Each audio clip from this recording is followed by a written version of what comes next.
vamos receber o pastor Elias Torral.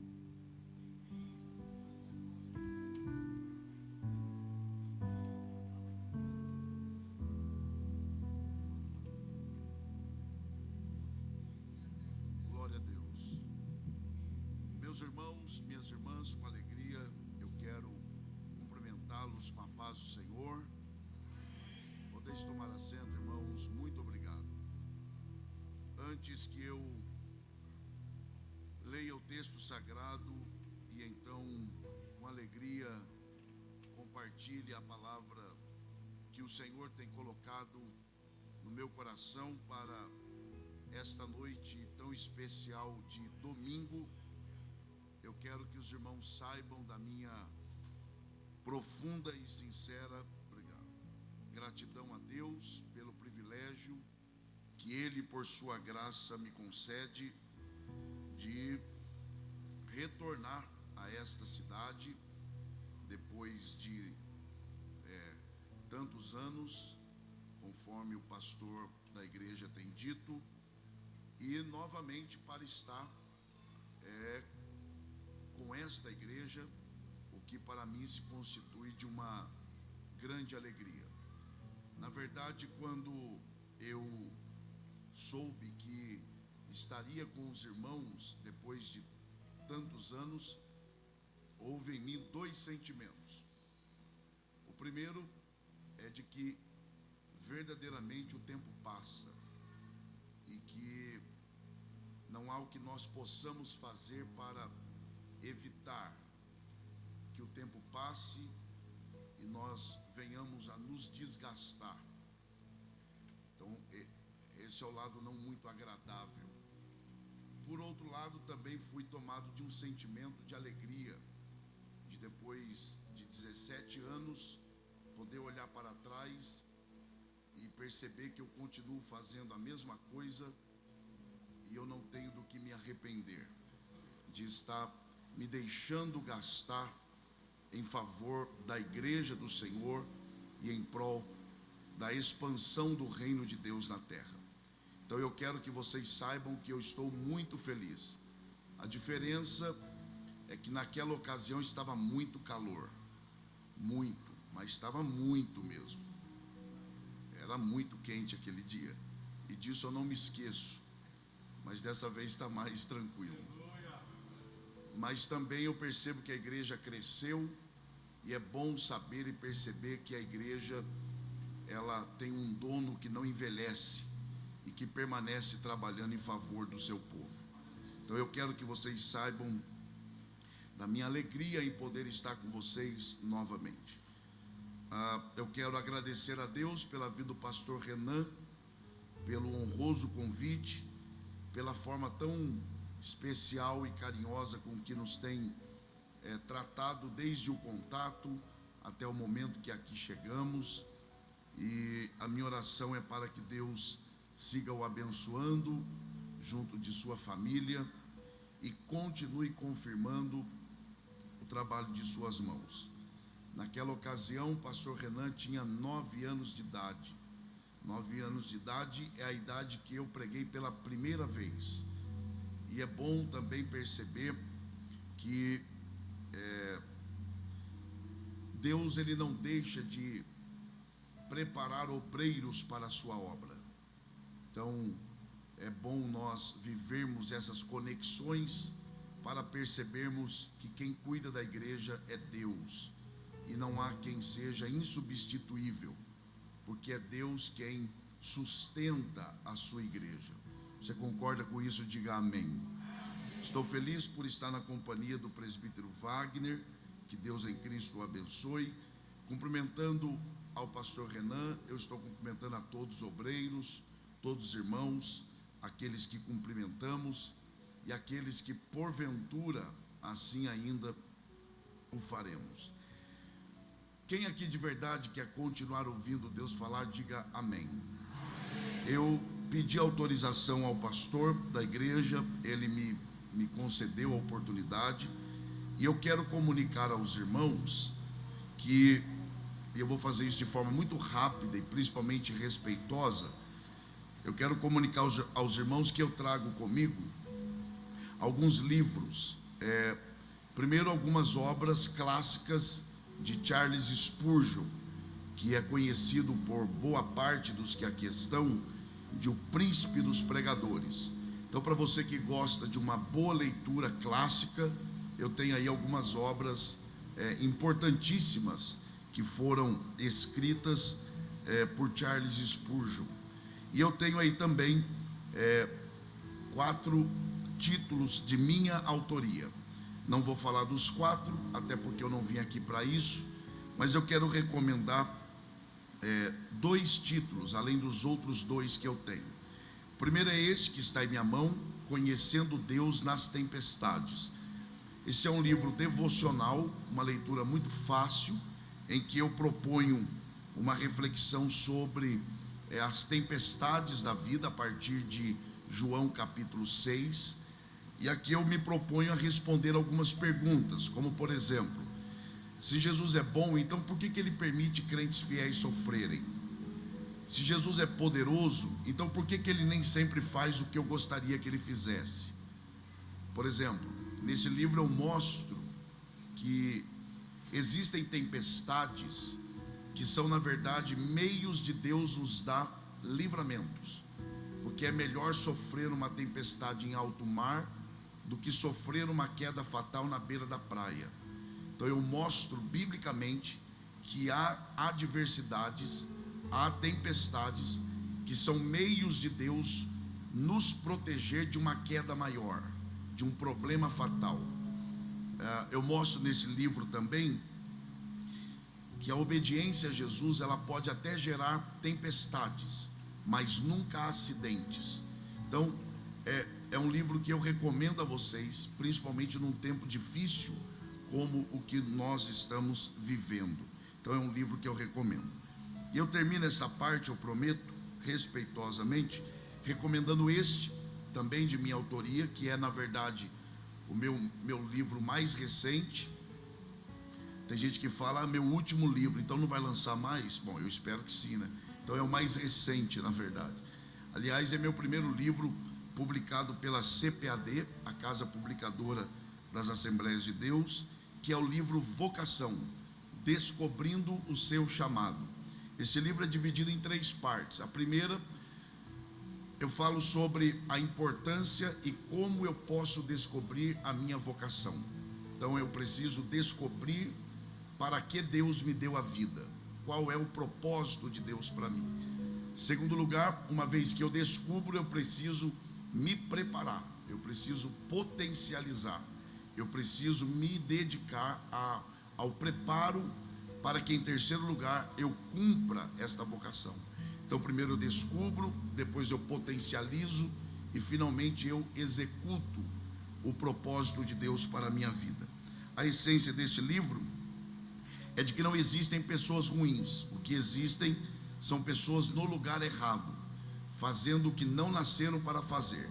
Então, por exemplo, alguém que nasceu para pregar querendo cantar, aí quem sofre é a igreja que tem que ouvir essa pessoa cantando.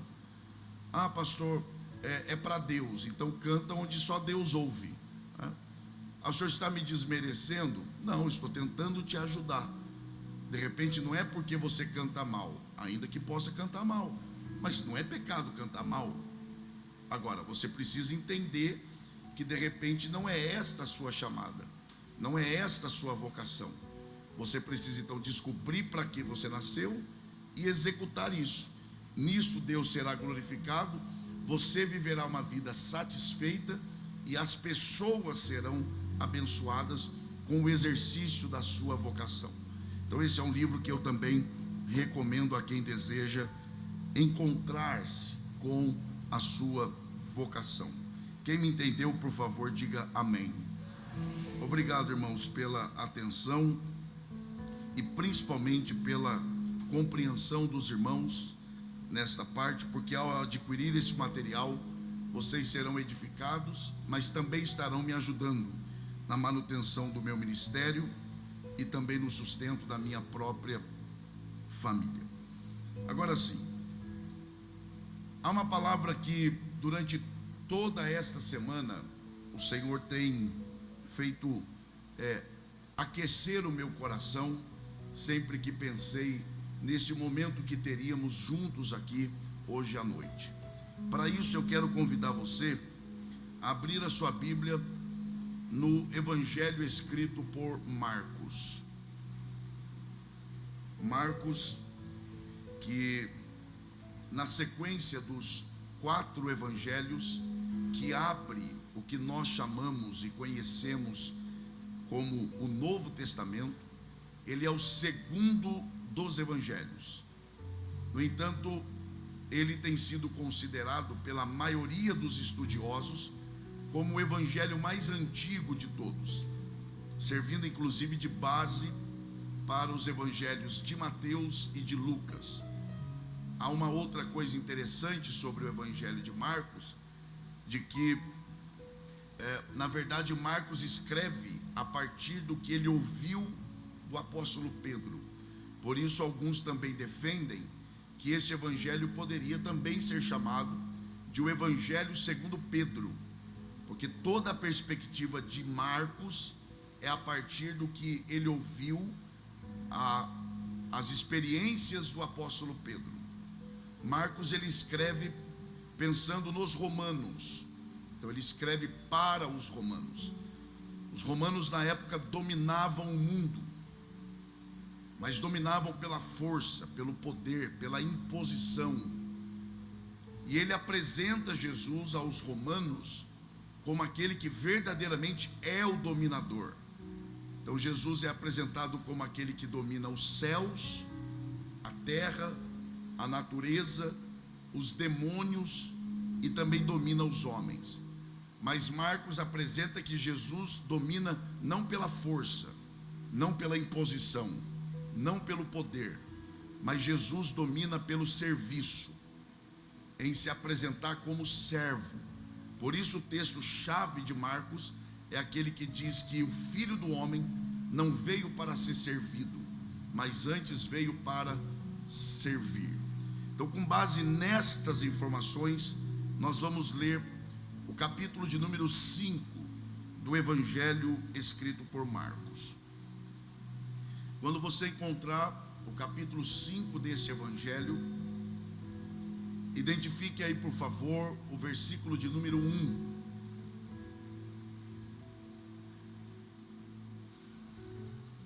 Alguém aqui ainda tem forças para dar glória a Deus? Você tem motivo para dizer aleluia? Que bom. Marcos capítulo 5, a partir do versículo 1. Os que encontraram, por favor, se manifestem dizendo graças a Deus.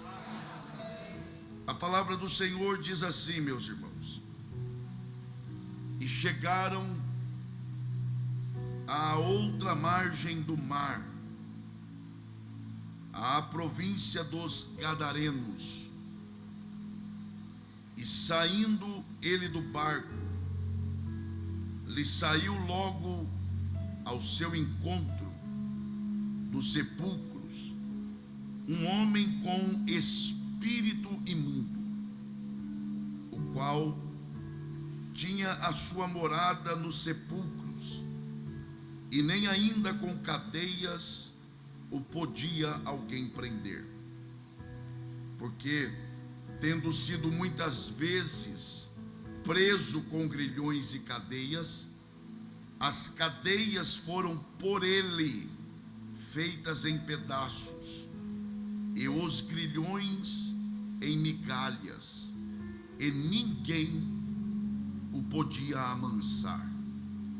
E andava sempre, de dia e de noite, clamando pelos montes e pelos sepulcros, e ferindo-se com pedras.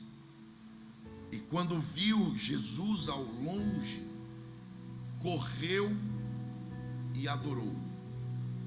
E clamando com grande voz, disse: que tenho eu contigo, Jesus, Filho do Deus Altíssimo? Conjuro-te por Deus que não me atormentes. Porque lhe dizia: sai deste homem, espírito imundo. E perguntou-lhe: qual é o teu nome? E lhe respondeu dizendo: Legião é o meu nome, porque somos muitos. E rogava-lhe muito que os não enviasse para fora daquela província. E andava ali, pastando no monte uma grande manada de porcos. E todos aqueles demônios lhe rogaram, dizendo: manda-nos para aqueles porcos, para que entremos neles. E Jesus logo lhe permitiu. E saindo aqueles espíritos imundos, entraram nos porcos, e a manada se precipitou por um despenhadeiro no mar. Eram quase 2.000, e afogou-se no mar. E os que apacentavam os porcos fugiram, e o anunciaram na cidade e nos campos, e saíram muitos a ver o que era aquilo que tinha acontecido. E foram ter com Jesus, e viram o endemoniado, isso mesmo, o que tivera a legião, assentado, vestido e em perfeito juízo, e temeram. E os que aquilo tinham visto contaram-lhes o que acontecera ao endemoniado e acerca dos porcos, e começaram a rogar-lhe que saísse do seu território. E entrando ele no barco, rogava-lhe o que for endemoniado, que o deixasse estar com ele. Jesus, porém, não lhe permitiu, mas disse-lhe: vai para a tua casa, para os teus, e anuncia-lhes quão grandes coisas o Senhor te fez, e como teve misericórdia de ti. E ele foi, e começou a anunciar em Decápolis quão grandes coisas Jesus lhe fizera, e todos se maravilhavam. Só os que podem digam amém. Muito obrigado, e que Deus, por graça, mais uma vez abençoe a exposição de sua palavra. Eu quero começar reconhecendo aqui duas coisas. Primeira, eu reconheço que nós temos lido uma história extremamente conhecida da igreja. Se não é conhecida de todos que aqui estão, eu acredito que é uma história conhecida de uma boa parte dos irmãos. Esta história que nós geralmente a chamamos de a história do endemoniado de Gadara, ou de uma forma mais simples ou simplificada, a história do gadareno.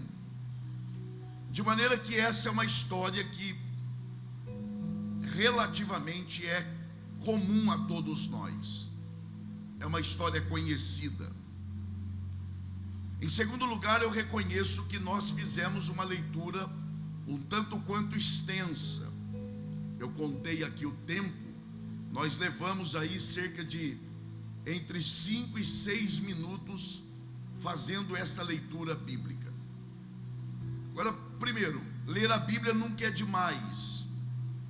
E em segundo lugar, toda esta leitura de 20 versículos, ela nos favorecerá na busca de entendermos, primeiro, as razões pelas quais Marcos nos conta essa história desta forma, com estes detalhes. E em segundo lugar, os objetivos pelos quais essa história está aqui. Agora, se nós queremos pelo menos tentar fazer isto, ou seja, entender essa história corretamente, e ao entendê-la desta forma, buscarmos então extrair algumas lições espirituais, práticas e atuais, nós precisamos trilhar pelo caminho correto da interpretação desse texto. Por incrível que pareça, o primeiro passo nesta direção é desconstruirmos a ideia equivocada de que essa história começa no capítulo 5. Não, essa história não começa no capítulo 5. Para termos uma leitura, ou fazermos uma leitura correta desta história que lemos no capítulo 5 de Marcos, é preciso que entendamos que esta história, ela na verdade começa no capítulo anterior, ou seja, ela começa no capítulo de número 4.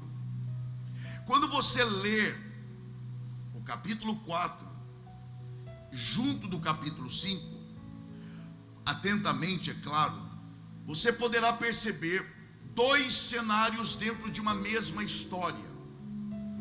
Qual é este cenário? O cenário do capítulo 4 é o cenário de Jesus pregando a uma grande multidão. Então, quando você lê o capítulo 4, você nota claramente que Jesus está com seus discípulos, com seus apóstolos, mas ele também tem diante de si uma grande multidão. Quando você olha o capítulo 5, você tem um outro cenário.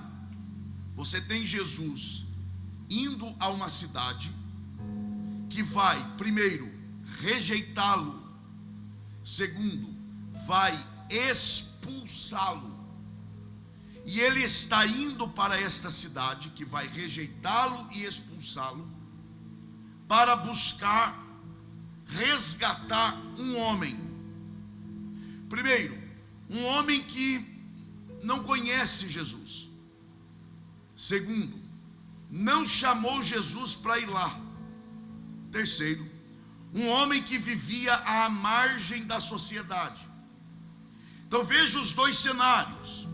Primeiro, uma multidão.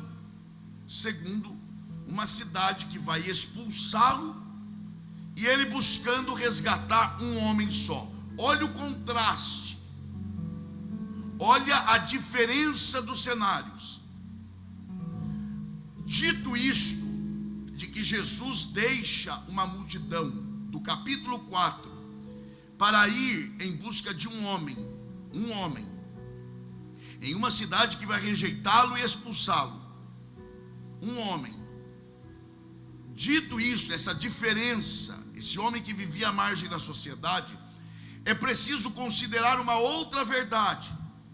E aí aqui é fundamental não só para a interpretação desse texto, como é também um fundamento da nossa fé, de que embora Jesus Cristo estivesse na condição de homem, todavia Jesus nunca deixou de ser Deus. Muito cuidado quando você ouve alguém dizer que Jesus deixou de ser Deus. Não. Quando você lê, por exemplo, preste atenção nisso aqui, Filipenses capítulo 2, a partir do verso 5, Paulo, ele apela à igreja em Filipos para que aqueles irmãos tivessem o mesmo sentimento que houve em Cristo.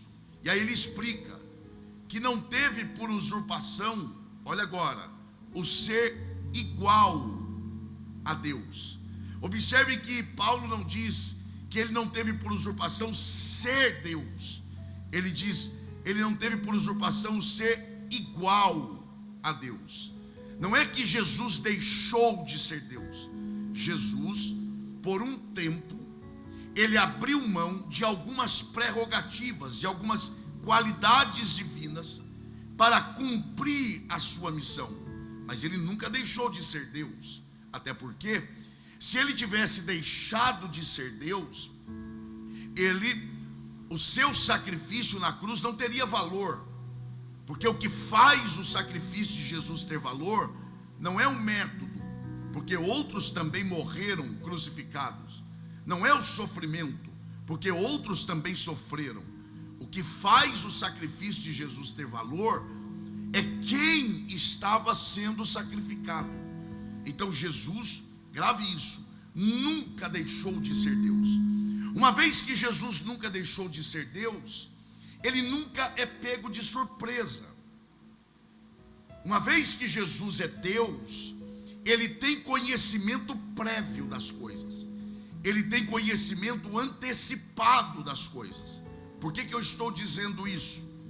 Porque o capítulo 4 é marcado por Jesus pregando a uma grande multidão. Ele sabe disso, é claro. Ele está diante da multidão.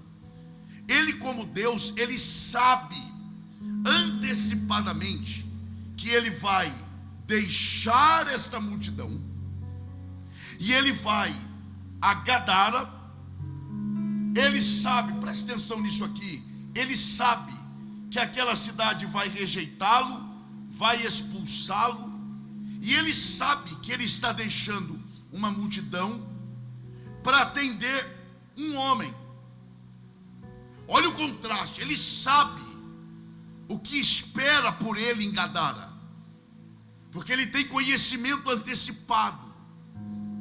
Como Jesus, para você que está atento, é claro, como Jesus não é alguém que se preocupa só consigo mesmo, mas se preocupa com quem anda com ele, e sabendo o perfil dos seus discípulos, que eram apegados, que eram amantes da quantidade, que não podiam ver multidão, que ficavam atônitos, ficavam admirados, deslumbrados. Jesus, sabendo desse apego dos discípulos pela quantidade, o que Jesus faz? Ele sabe que ele vai deixar a multidão, vai buscar um homem e vai ser expulso da cidade. Para não chocar os discípulos, para não decepcionar os discípulos, o que é que Jesus faz? Jesus dedica um tempo para preparar os discípulos para o que vai acontecer do outro lado do mar. Onde é que está esse preparo? No capítulo 4. Como é que Jesus prepara os discípulos? Ora, qual é a melhor forma de você preparar alguém para uma futura batalha espiritual? Ensinando a palavra. É o que Jesus faz. O capítulo 4 é Jesus, por meio de 4 parábolas, preparando os discípulos para o que vai acontecer do outro lado. E aí vamos lá, rapidamente. Primeira parábola do capítulo 4 é a parábola, dobre atenção para você não me interpretar mal, é a parábola que nós conhecemos como a parábola do semeador. Mas esta não é a parábola do semeador. Ah, pastor Elias, é sim. É não, meu irmão. É, não é não. Pastor, não é. Pastor, está escrito. Está escrito. Onde é que está escrito? Na Bíblia? Não. Está escrito na epígrafe do texto. Preste atenção nisso aqui. Sabe esse título que vai em cima aí? A parábola do semeador? Isso aqui não é Bíblia. Bíblia é a narrativa dos versículos. Essa epígrafe aí é a percepção do tradutor. É o tradutor que leu e entendeu que isso aqui é a parábola do semeador. Você quer ver que não é a parábola do semeador? Jesus fala de um semeador, de um tipo de semente e de 4 tipos de solos. Então, a ênfase de Jesus não é no semeador, não é na semente. A ênfase de Jesus é nos solos. Quantos solos? 4. 3 ruins e só um que é bom. Um, beira do caminho. Outro, espinhoso. Outro, pedregoso. E só um que é bom. Qual é o ensinamento dessa parábola? Jesus está diante de uma multidão. Os discípulos estão admirados. É muita gente. É muita popularidade. Isso que é importante. Aí Jesus diz assim, ó: O semeador semeou a semente, 3 solos ruins e só um que é bom. O que Jesus está fazendo? Jesus está, de forma muito delicada e educada, ele está dizendo o seguinte: muitos são os que ouvem, mas a quantidade das pessoas que de fato recebem a palavra como deve se receber é infinitamente menor comparado àqueles que ouvem. O que Jesus está fazendo aqui é desconstruindo a ideia da supervalorização da quantidade. Por quê? Porque Jesus sabe que ele vai deixar uma multidão para atender um homem. E ele segue. A segunda parábola é a parábola da candeia. Qual é a moral da parábola da candeia? De que tudo que é feito aqui será revelado. Jesus está ensinando, não adianta. Quer fazer? Faça. E por melhor que você esconda o que você fez, vai chegar o dia em que isso virá à tona. E por que Jesus está falando isso? Porque do outro lado, a verdade vai aparecer. Qual verdade? De que homens já tinham tentado amansar aquele homem. Quem via de fora dizia: estão tentando ajudar este homem. Quando Jesus chega, liberta o homem, 2.000 porcos se perdem, e os homens sequer olham para o homem liberto, mas expulsam Jesus. Por causa do quê? Por causa dos porcos. Ou seja, quando Jesus chegou, a verdade do coração apareceu. Eles não estavam querendo dominar o homem porque tinham preocupação com a alma daquele homem. Não, eles queriam amansar aquele homem porque aquela cidade era uma cidade que dependia do comércio dos porcos. E quem chegava na cidade via aquele homem seminu andando para lá e para cá, já se sentia com desejo de ir embora. Então o desejo deles não é o bem do homem, mas é manter a economia do lugar.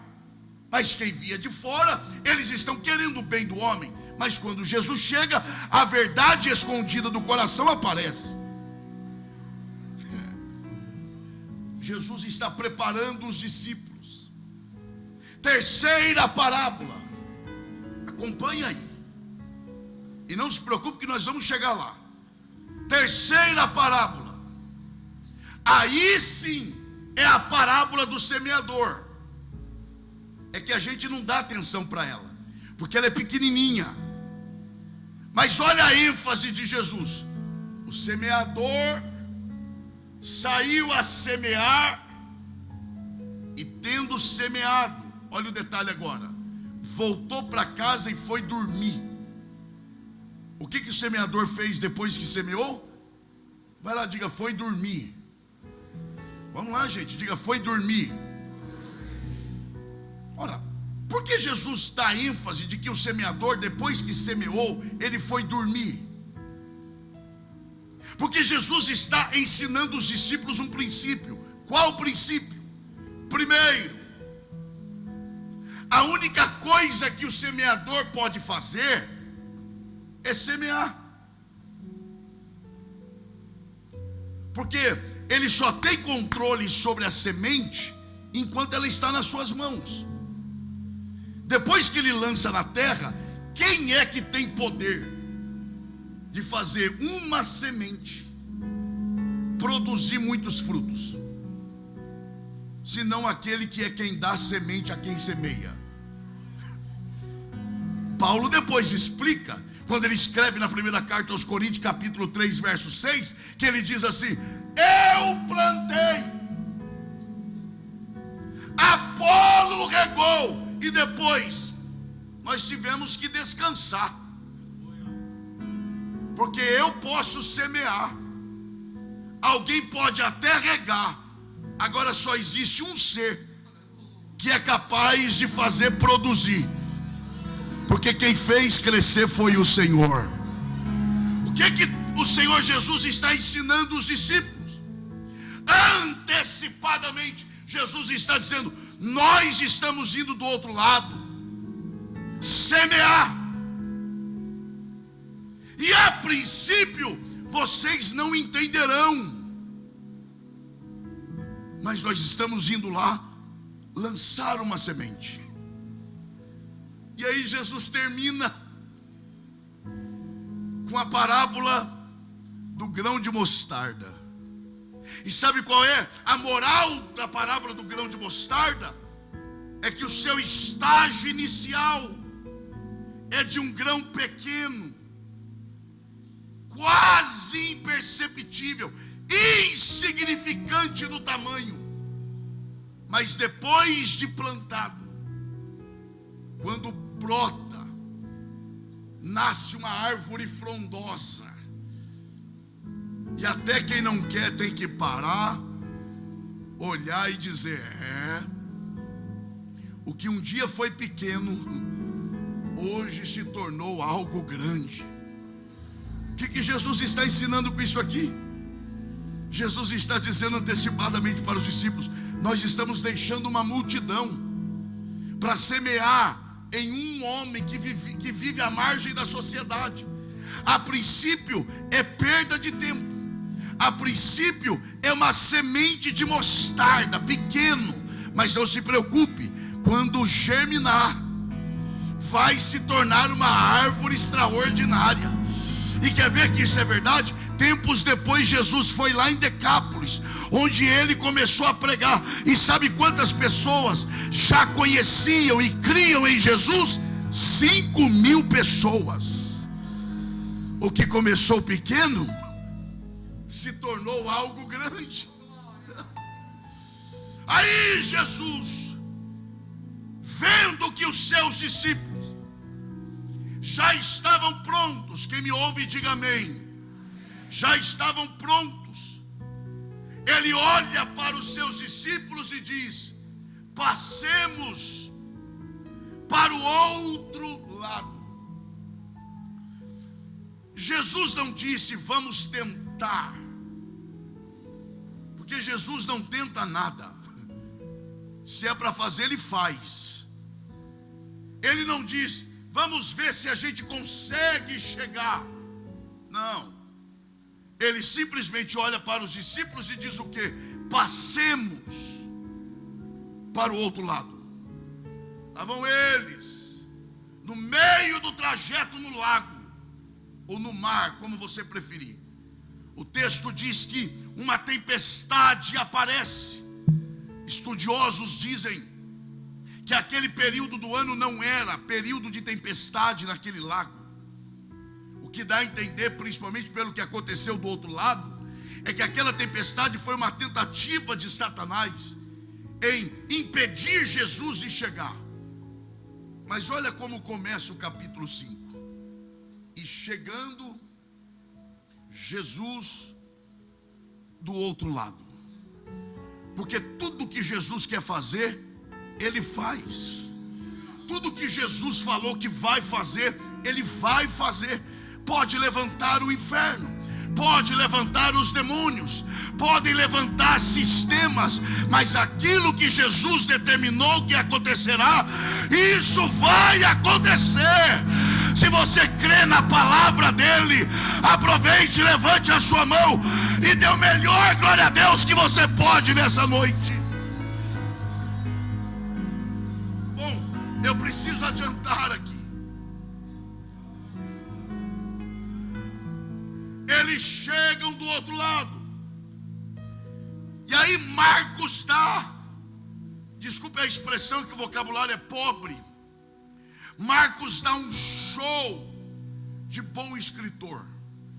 Porque aí o verso 2 ele diz assim: e saindo ele do barco. Ele não diz assim, e ele saiu do barco. Não. Ele usa a expressão naquilo que na língua portuguesa é chamado de gerúndio. É o ato contínuo. É o que está sendo feito. Olha isso. e saindo. Por que ele usa esse termo? Ele está usando esse termo, primeiro, porque ele é um bom escritor.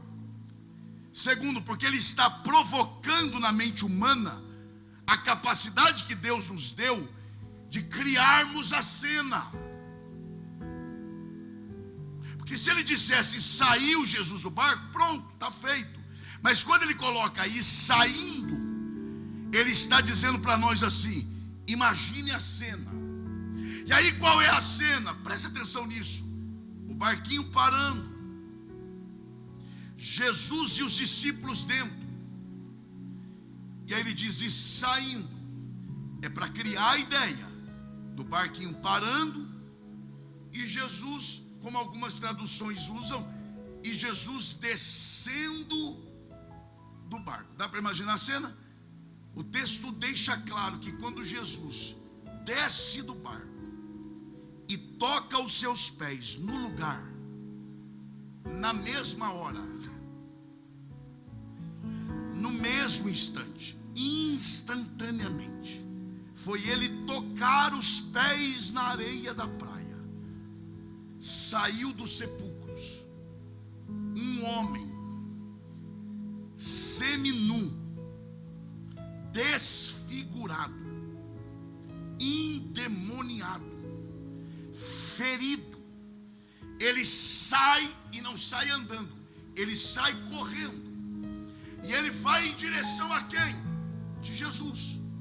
Quando ele chega a uma certa altura, ele para, se prostra e começa a adorar Jesus. Eu sei.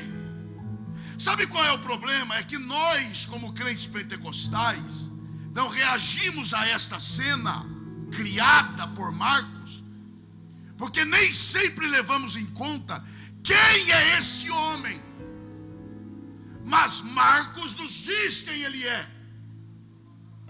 Olha a descrição, rapidamente. Primeiro, este homem vivia nos sepulcros, de dia e de noite, gritando, ferindo-se com pedras, endemoniado. A sociedade vê, vamos prendê-lo.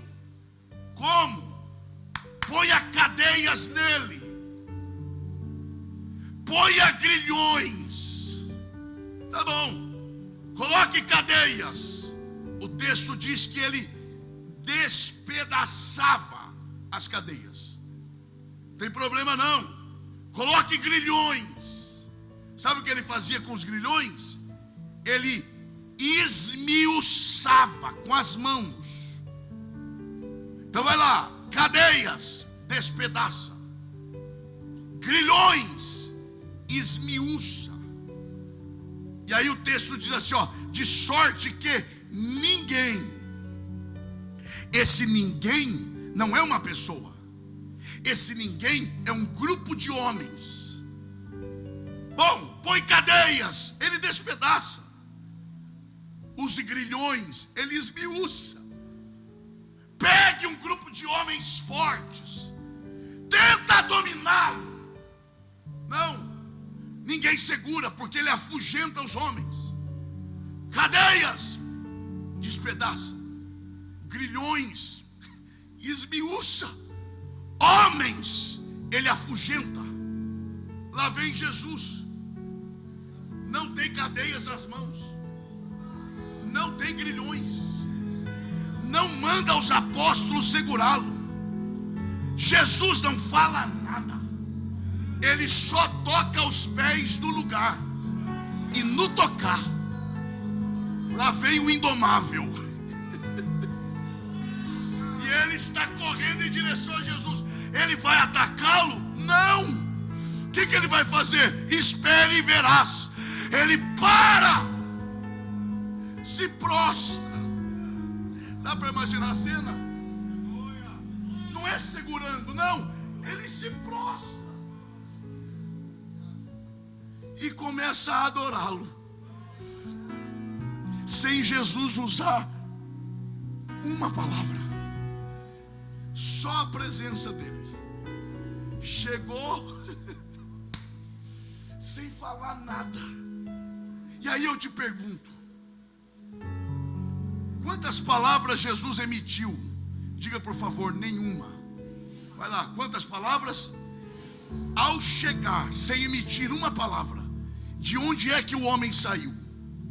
Diga bem forte para a senhora vez só, por favor, diga: dos sepulcros. Então Jesus chega e ele fala quantas palavras? E de onde o homem sai? Agora imagine Betânia. Jesus entra em Betânia, 4 dias que Lázaro tinha morrido. Jesus diz: remova as pedras. A pedra removeram. Jesus grita: Lázaro, venha para fora. E de onde é que Lázaro saiu? Vai lá, de onde? Então vai, em Gadara. Quantas palavras Jesus usa? Nenhuma. De onde o homem sai? Em Betânia, Jesus fala ou não fala? E de onde Lázaro saiu? Então observem, a pessoa é a mesma, a ação é diferente, mas os efeitos são os mesmos. Em um lugar Jesus não fala e o homem sai do sepulcro. No outro lugar Jesus fala e Lázaro sai do sepulcro. Por quê? Porque no lugar ele não fala e acontece, no outro lugar ele fala e acontece a mesma coisa. É porque Jesus e sua palavra é a mesma coisa. Ele estando no lugar, ele falando ou não, é a mesma coisa, porque ele é a própria palavra. Isso mesmo, se você pode, levante uma de suas mãos aos céus. Eu sei que há pessoas aqui dizendo: eu cheguei aqui antes do culto começar e Deus ainda não falou comigo de forma direta. Fique em paz, fique em paz. Ele falando ou não, algo vai acontecer, porque Ele está neste lugar. Você crê nisso? Dê o melhor glória a Deus que você já deu aqui hoje. Oh, glória. Agora, eu preciso adiantar aqui. Existe um outro princípio. Ô meu irmão, eu estou tentando ser pregador já há alguns anos. E se tem uma coisa que pregador gosta de fazer, não é comer, tá bom? É também, mas não é só.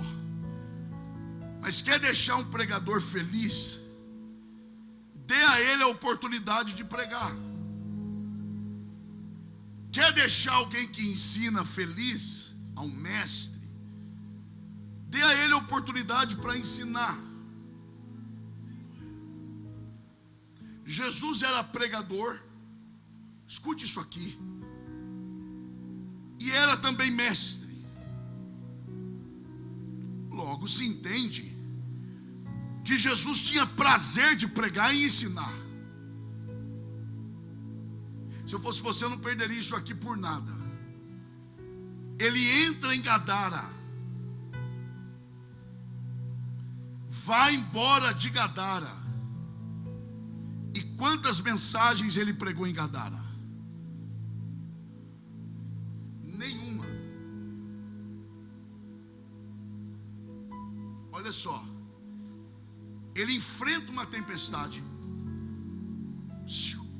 entra em Gadara, liberta o homem. Aliás, ele não pregou nem para o homem endemoniado. Entrou no barco, foi embora, sem pregar uma mensagem sequer. Agora, quando você olha para João capítulo 4, Jesus está em Sicar, pequenina cidade de Samaria, conversando com aquela mulher que a gente chama de a mulher samaritana. Para ela Jesus já pregou uma mensagem. Ela entra na cidade e traz a cidade toda. Jesus prega 2 mensagens. Alguns se convertem. E o texto sagrado diz assim, ó: e Jesus ficou ali 2 dias. Fazendo o quê? A Bíblia diz: pregando e ensinando. Vamos de novo. Ele entra em Gadara, vai embora de Gadara. Presta atenção aqui, não prega uma mensagem. Ele vai a Sicar, fica ali 2 dias, pregando e ensinando. A pergunta para você que está atento é: por que em Gadara ele não prega uma mensagem? E em Sicar ele prega 2 dias? Por quê? É simples. Porque Jesus, ele não trabalha com quem não quer trabalhar com ele. Jesus não fala a quem não quer ouvir. Eu sei que é ruim, mas é o que tem para hoje à noite. Esse negócio de achar que Jesus é mendigo de atenção, esse negócio de achar que Jesus fica implorando o meu serviço, esse negócio de achar e dizer assim, se eu não fizer a coisa não vai, é capaz de ir até melhor do que está indo. Porque se eu parar, eu não posso parar, porque se eu parar tudo para não, meu irmão, é capaz de andar até mais. Eu sei que é ruim, mas digo de novo, é o que tem para hoje à noite.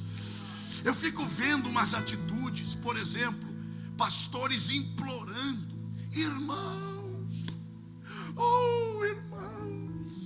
venham para o culto, venham para a oração, irmãos, vamos evangelizar. Eu imagino Jesus do lado pensando e dizendo: você não entendeu nada mesmo, né? Você acha mesmo que eu tenho que ficar implorando para o povo trabalhar? Jesus está entrando em Jerusalém e a multidão está gritando: Hosana, Hosana. E os discípulos alegres. Jesus, vocês estão alegres? Fica alegre não, porque se eles não clamarem, as pedras clamarão. Se eles não fizerem, tem quem faça. Em outras palavras, a fila anda.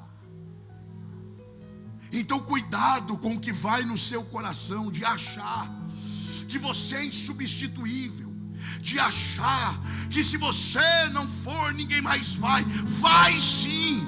A igreja não depende de homem, a igreja ela pertence a Deus. É o Espírito de Deus quem move a igreja, e aí dá glória a Deus quem acha que tem que dar glória a Deus.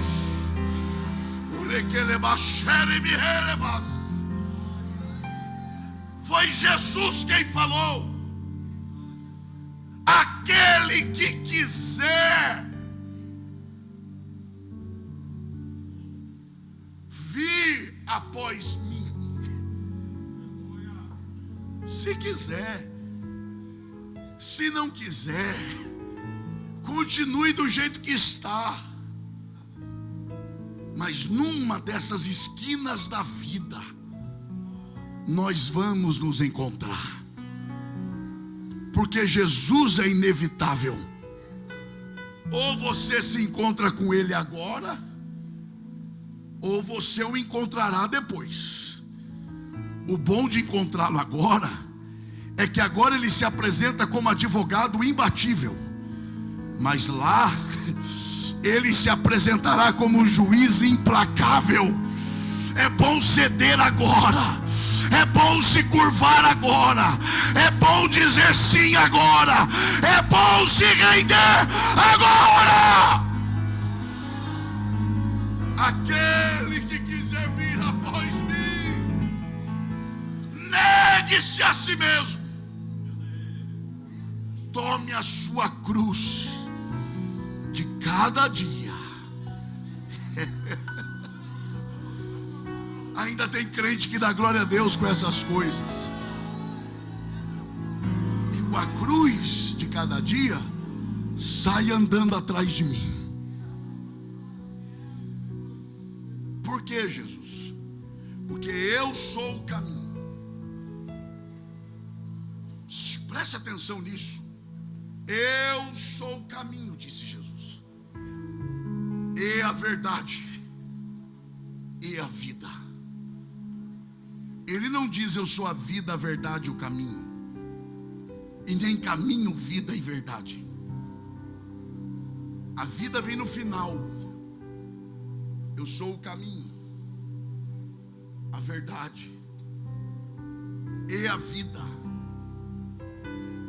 Quer a vida que eu tenho para te dar? Quem não quer? Vou perguntar de novo. É como se ele dissesse: quer a vida que eu tenho para te dar? Sim. Então ande pelo caminho que eu sou. Ande pelo caminho que eu andei. Viva a verdade que eu sou. Viva a verdade que eu vivi. E vocês alcançarão a vida que eu sou. Oh, glória a Deus. Mas tem que querer, tem que aceitar.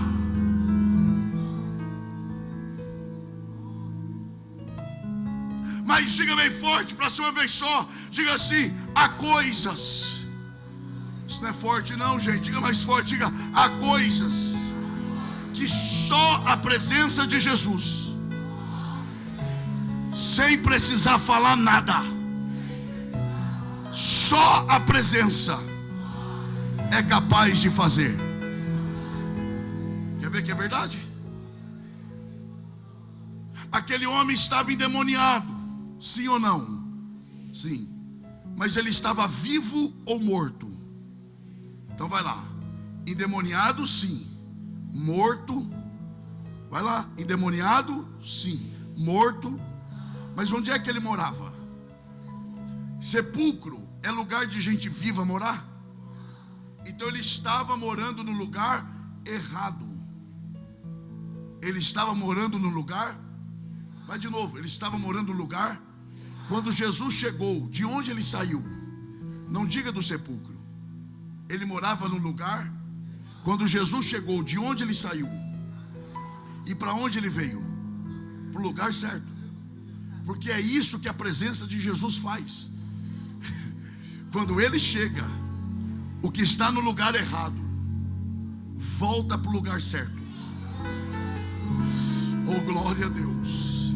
O que está desajustado é reajustado. Eu vou repetir isso aqui, porque eu sei quando eu estou pregando, eu sei quando eu estou ensinando, mas eu sei quando eu estou profetizando. E Deus me autoriza a profetizar aqui nesta noite.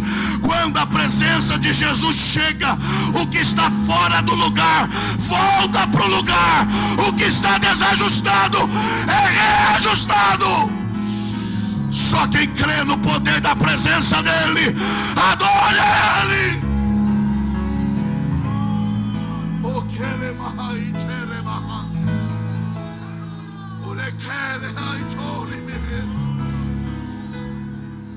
Quer ver que isso é verdade? Se você não se lembrar de nada do que eu falei aqui, ou do que eu estou tentando falar, não se esqueça pelo menos disso. Ezequiel 37. Há um vale de ossos secos, que além de secos estavam separados. Quando o profeta profetiza dizendo: vem dos quatro ventos, ó Espírito, e assopra, para que esses ossos vivam. Quando o vento veio, eu te pergunto: o que é a primeira coisa que este vento fez? Não foi trazer vida. A Bíblia diz que antes de qualquer coisa, os ossos se juntaram. da vida, os ossos tiveram que se juntar. Porque Deus não vai onde há separação. Pode ter emoção, mas se tiver separação, não é a presença, é emoção, é repetição de comportamento, é repetição de ações. Porque a presença de Deus só vai onde há unidade, onde há amor, onde há reconciliação. Ser crente para dar glória a Deus forte é fácil. Ser crente para marchar com varão na terra é fácil. Ser crente para falar em línguas estranhas também é fácil. Eu quero ver ser crente de verdade para perdoar quem te ofendeu, para amar quem te odeia, para você aceitar se reconciliar com quem você pensa que não é digno da sua reconciliação, pois Deus está te dando o caminho nesta noite. Você quer a minha presença na sua casa? Então aceite. Onde eu chego, o que está desajustado é reajustado. Quem ainda quer a presença de Jesus na sua casa, então se prepare para isso.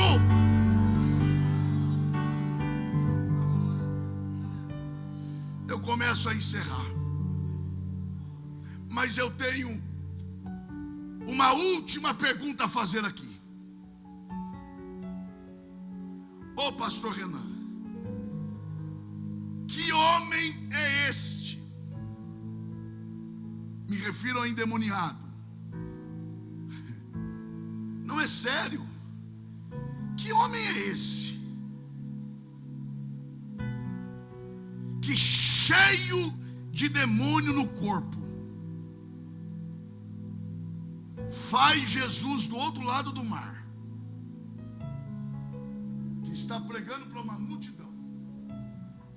De repente Jesus para e diz: opa, peraí, vou deixar essa multidão, vou atravessar esse mar, enfrentar uma tempestade, vou a uma cidade que vai me expulsar, para buscar um homem que é desprezado. Que homem é esse que atrai a presença de Jesus, ainda estando endemoniado? Tem gente que é crente, diz ser cheio do Espírito Santo, e não é capaz de atrair a presença de Jesus. Pois esse homem atraiu, sem chamar Jesus, sem conhecer Jesus. Jesus parou tudo, e como bom pastor que deixa 99 no aprisco, Jesus deixou a multidão e disse: eu estou indo do outro lado, porque tem alguém que está me atraindo para lá. Oh Deus, que homem é esse? Eu não sei você, mas isso me intriga.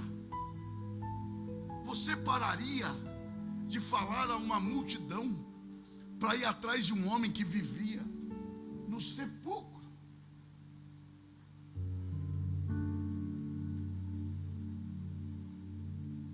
Pois ele atraiu Jesus.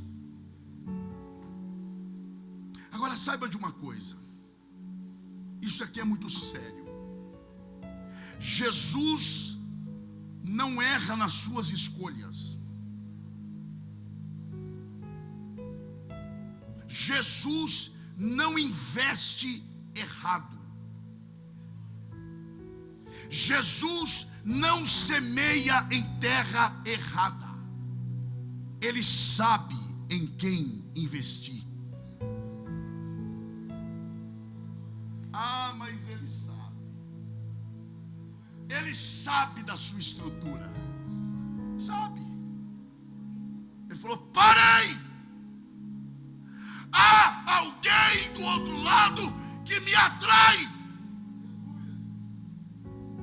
E por que te atrai? Oh Ô meu irmão, você não acha não? Que Jesus, sendo quem Ele é, Ele olhou de longe e falou: o que que é? Se este homem, cheio de demônio, não dorme, grita noite e dia, se fere com pedra, atormenta a cidade, cheio de demônio, imagine esse homem cheio do Espírito Santo. É pra lá que eu vou. Gente, na boa, não, na boa mesmo, eu não consigo entender alguns crentes. Quando era do mundo, virava o negócio no avesso. Virava. O dia que ele não ia para a festa, o povo ficava desanimado. E o fulano não veio. E a fulana não veio, porque ele é que agita, ela que agita o negócio. Aí vem para a igreja, aí não faz nada, quietinho, cordeirinho.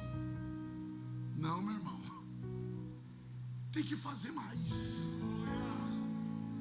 Jesus está à procura de alguém em quem Ele possa investir nessa noite. Eu preciso adiantar aqui, o que mais Jesus viu naquele homem?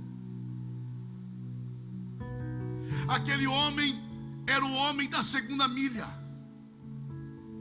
O que é ser o homem da segunda milha? Lembra quando Jesus falou: se te obrigarem a caminhar uma milha, vá duas? Era uma lei romana que dizia o seguinte: se um judeu encontrasse com um romano no deserto, em sentido oposto inclusive, e o romano obrigasse o judeu a mudar a rota e levasse a sua bagagem por uma milha, o judeu era obrigado por lei, e isso humilhava o judeu. Aí Jesus vem e diz: olha, se te obrigarem a caminhar uma milha, o que ele vai dizer? Não vá uma não, vá duas. Por que, Jesus? A primeira é a da lei, a segunda é da graça. A primeira é fazer o que te mandam, a segunda é fazer além do que te mandam fazer. Você quer ver que esse homem é o homem da segunda milha? Jesus falou: vá pregar na sua casa, vá pregar para os teus.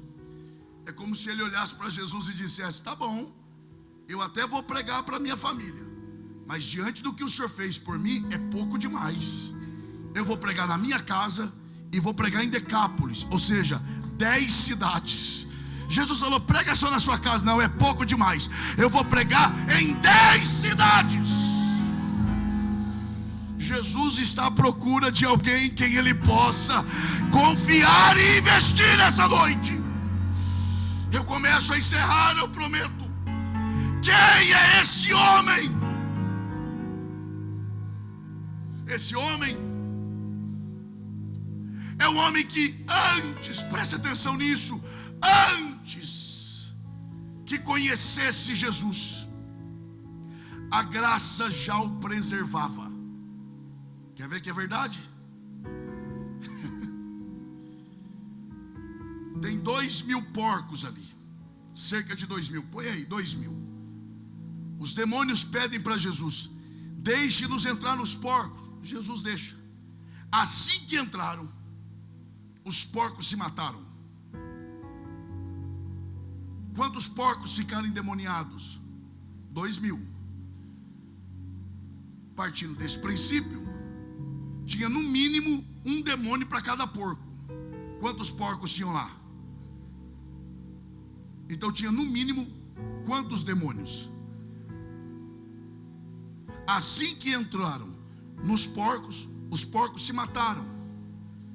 O que aquele homem fazia além de gritar? Se feria com... alguém que pega pedras e começa a se ferir, o que ele está querendo? Se matar. Aqueles demônios levaram os porcos a se matar. Então eles eram demônios o quê? Suicidas. A pergunta é: por que por que o Senhor permite 2.000 porcos morrerem? E um demônio, no mínimo, é capaz de levar um porco a se matar. e 2.000 demônios no mínimo, não é capaz de levar aquele homem à morte, que se fere com pedras. Ele está se ferindo, mas não morre. Ele se fere, mas não morre. Por quê? Porque antes que Jesus o alcançasse, a graça já o protegia. Tem gente que aqui se encontra nessa história, porque na época que você estava longe do Senhor, quantas vezes você dizia: agora acabou, agora eu morro, e alguma coisa te protegia, e você não sabia o que era. Sabe o que é isso? A graça de Deus, a graça de Deus. Quem aqui reconhece a graça de Deus? Com a permissão do pastor Renan, esteja em pé, adorando ao Senhor. Oh, glória!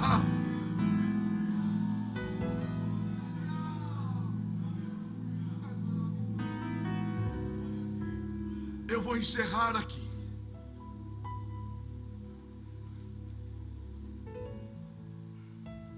Pastor Renan,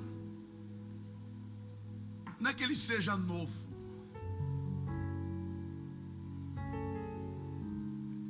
é que ele foge ao padrão. Mas ele, acho que já é a 4ª igreja que o senhor pastoreia, é isso? 3ª. Então ele já tem experiência o suficiente para entender o que eu vou dizer aqui. Quem é que, sendo pastor, não gostaria de ter um membro como esse ex-endemoniado na igreja? Você fala para ele pregar na casa dele, ele prega em 10 cidades. Tem gente que não prega nem para o vizinho. Não olha para o lado agora não, hein? Senão vão desconfiar de você. Quem não ia querer um homem desse, com um testemunho desse aqui? Pois ele olha para Jesus depois de liberto e diz: deixe-me ir contigo. É interessante porque os demônios pediram algo para Jesus, e o texto diz: e Jesus logo lhe permitiu. O homem pede para Jesus: deixe-me ir contigo. Jesus fala: não permito. Agora, o sim de Jesus gerou a morte dos porcos, e o não de Jesus gerou a salvação de pessoas de 10 cidades. Nem sempre o sim é o melhor.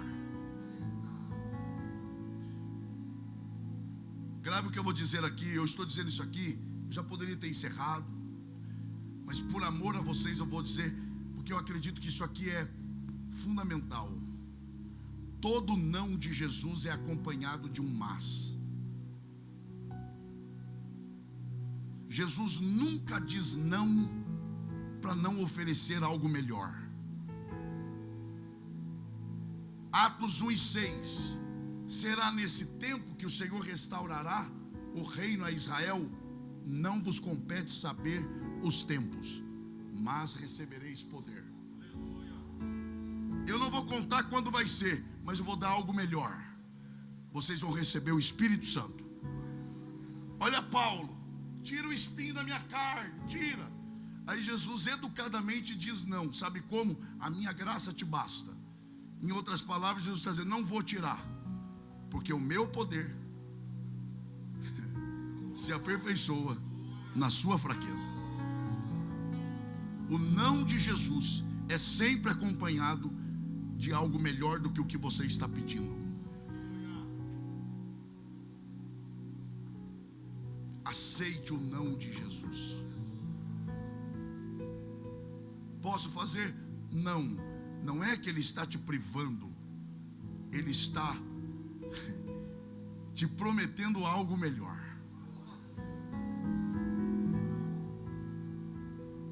O homem olha para Jesus e diz: deixe-me ir. Não. Vá pregar. Quem andava com Jesus no barco? Os apóstolos. O que significava andar com Jesus no barco? Treinamento. Os discípulos estavam sendo treinados. O homem olha para Jesus e diz: deixe-me fazer parte da sua congregação. Não. Deixe-me ser treinado com eles. Não. Então o que eu vou fazer da vida? Vá pregar. Essa ordem, vá pregar, Jesus só deu para os apóstolos depois da ressurreição. Mas para o ex-endemoniado, Jesus pode ir agora. Sabe o que Jesus está dizendo para ele? Você não precisa de treinamento. Você é um caso à parte. Você já nasceu pronto. Porque Jesus não erra nas escolhas. E Ele está procurando alguém em quem Ele possa investir nesta noite. Com a permissão do pastor, eu passei aqui alguns minutos. Daqui 17 anos eu venho e estou devendo esses minutos. Mas eu preciso fazer isso. Eu sei que há alguém aqui que precisa se reconciliar com o Senhor Jesus agora. Onde está você?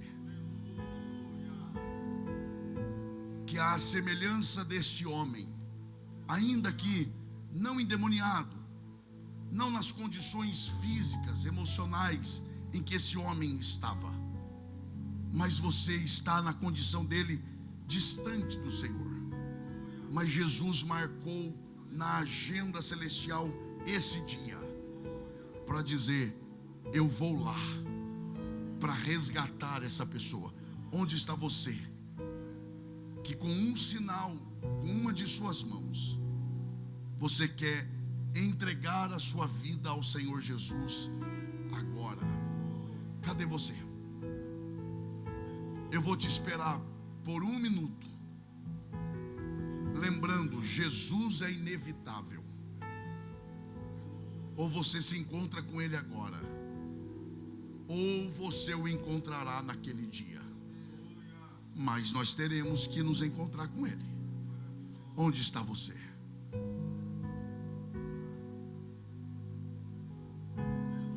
Eu não vou perguntar: há alguém? Eu sei que há. A pergunta é outra: até quando você vai achar que você pode dizer não para o Senhor? Até quando você vai achar que você pode virar as costas para Ele? O Senhor está insistindo porque o Senhor está tentando Não, porque não é o dia de amanhã que não te pertence, é a vida que não te pertence. O salmista diz: no favor está a vida. Tem gente que fala: eu não gosto de dever favor para ninguém, então não deveria ter nascido, porque a gente já nasce devendo, a gente já nasce de favor. No favor está a vida, e Deus vai requerer a vida que Ele nos deu. Onde está você? Eu vou te chamar mais uma vez só mais uma vez. E eu estou insistindo porque eu conheço a voz do meu Deus. Se você vai vir ou não, isso é uma questão sua com Deus. Eu só estou lhe dizendo que eu conheço a voz do meu Deus. Eu sou cuidadoso com o horário, mas eu estou insistindo porque o Espírito de Deus está gritando dentro de mim de que você precisa se reconciliar agora. Eu te chamo a última vez.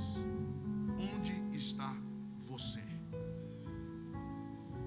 Que quer usar os mesmos pés que te levaram para longe do Senhor, para voltar-se para perto dele. Ok. A minha oração sincera é para que Deus te dê uma outra chance.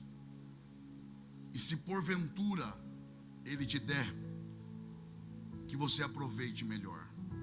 Quem ouviu a palavra aqui, diga amém. Quem entendeu a mensagem, diga graças a Deus.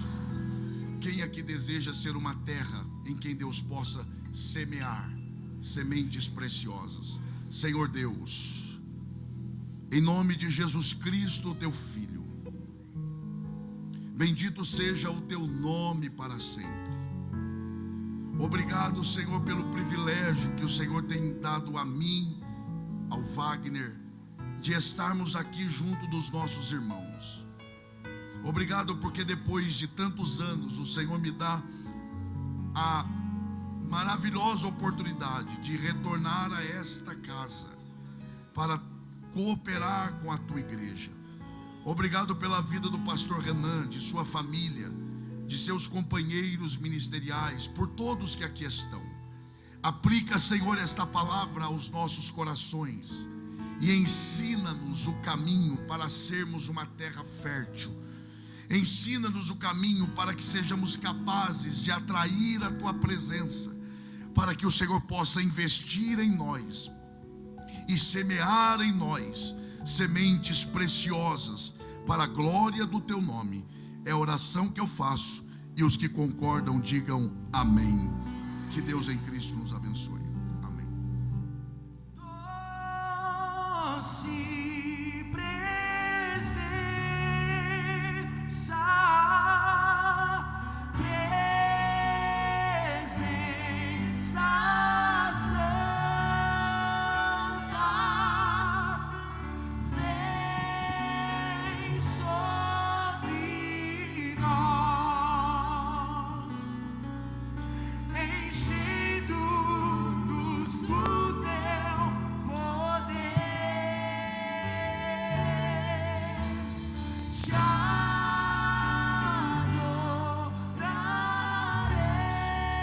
Departamento de eventos, pode correr aqui, irmãos. com tua presença aqui, e que renovará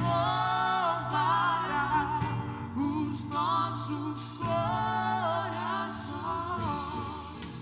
Louvado seja o Senhor.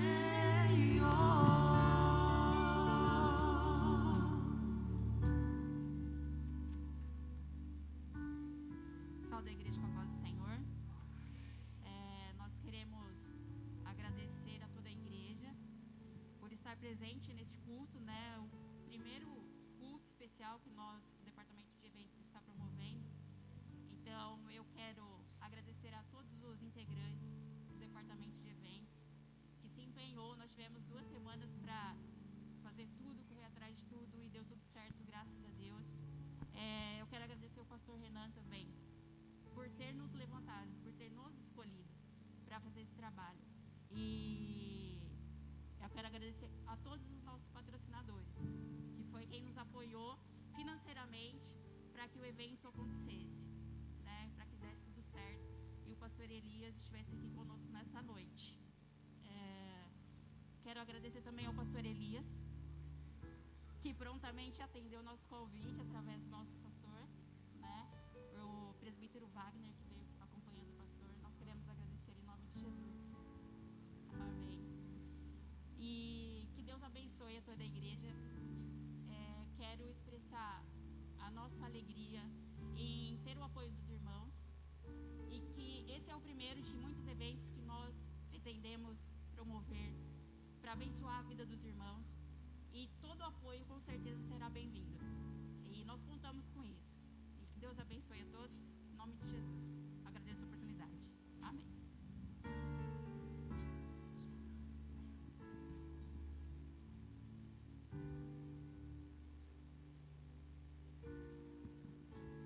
Glória a Deus, aleluia. Bênção, né, irmãos? Que bênção, glória a Deus. Aí está os nossos patrocinadores, irmãos, que nos ajudaram a fazer este culto especial, né? É um culto da família, mas nós estamos trazendo o pastor lá de São Paulo, e que prontamente nos atendeu. Aliás, que não tinha mais nenhum dia sequer na sua agenda durante todo o ano, não tinha mais nenhum dia. Aí houve um cancelamento abençoado, aleluia, glória a Deus. E aí a esposa do pastor entrou em contato com a gente, dizendo: olha, houve um cancelamento, vocês querem aproveitar? É claro. Nós somos inteligentes, né, pastor? Crente é inteligente, não é verdade, irmãos? Glória a Deus. Mas já está acabando, irmãos. Glória a Deus, já está acabando. Mas eu tenho certeza que na quarta-feira os irmãos estarão aqui comigo no culto de ensino da palavra de Deus às 19h30. Amém? Quarta-feira, culto de ensino, e eu aguardo toda essa igreja aqui. Toda essa igreja aqui para nos ouvir aqui na quarta-feira. Irmãos, eu sou discípulo do pastor Elias. Tento seguir o mesmo caminho aí, ó. Amém? Então, venha para cá, irmãos, na quarta-feira, e eu tenho certeza que você será abençoado. Nós vamos continuar a falar sobre a carta aos Filipenses. Amém? Nós vamos concluir a carta aos Filipenses. Amém, meus irmãos? Nos coloquemos em pé para a gente encerrar este culto. Eu louvo a Deus por todas as preciosas visitas que aqui estão. Lembrando que o material do pastor estará... Isso, fica à vontade, pastor. O material do pastor estará disponível aos irmãos apreciadores da palavra de Deus, que quiser dar uma passadinha ali, com certeza será de bênção para você. Eu tenho certeza que aqui há muitos amantes da palavra. Essa igreja é uma igreja que aprecia a palavra, e o pastor já elogiou, viu, irmãos? É uma igreja que aprecia a palavra. Então, o pastor tem uma bagagem muito boa. Se você quiser, vai adquirir um livro, eu tenho certeza que vai abençoar a sua vida. Mais uma vez, nosso culto está terminando, mas quarta-feira tem mais. Aleluia. Cadê as mãozinhas para cima? Aleluia. E só aqueles que vão ter uma semana de vitória, de poder e de glória, diga aleluia.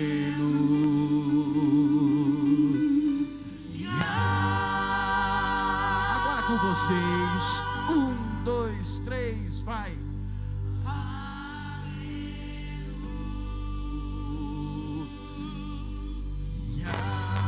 Alegria no rosto, com um sorriso, aleluia. E só aqueles que vão ter uma semana de vitória, de poder e de glória, diga aleluia.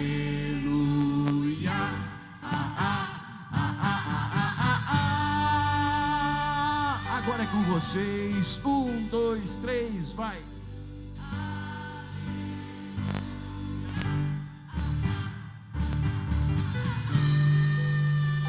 Mas nós somos a Assembleia de Deus, Ministério de Catanduva, no Juliarte de Carvalho. E no Juliarte de Carvalho a gente termina com muita alegria. Vamos lá, igreja. Não é verdade, contrabaixista. 1, 2, 3, vai.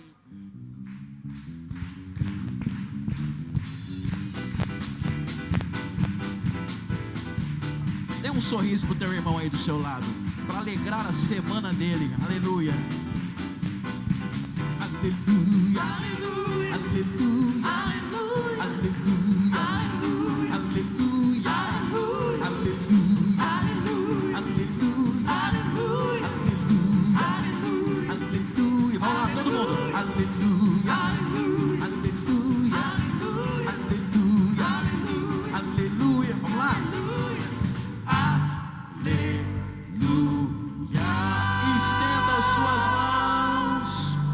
O Senhor é quem te guarda, guardará de todo, tua entrada e saída,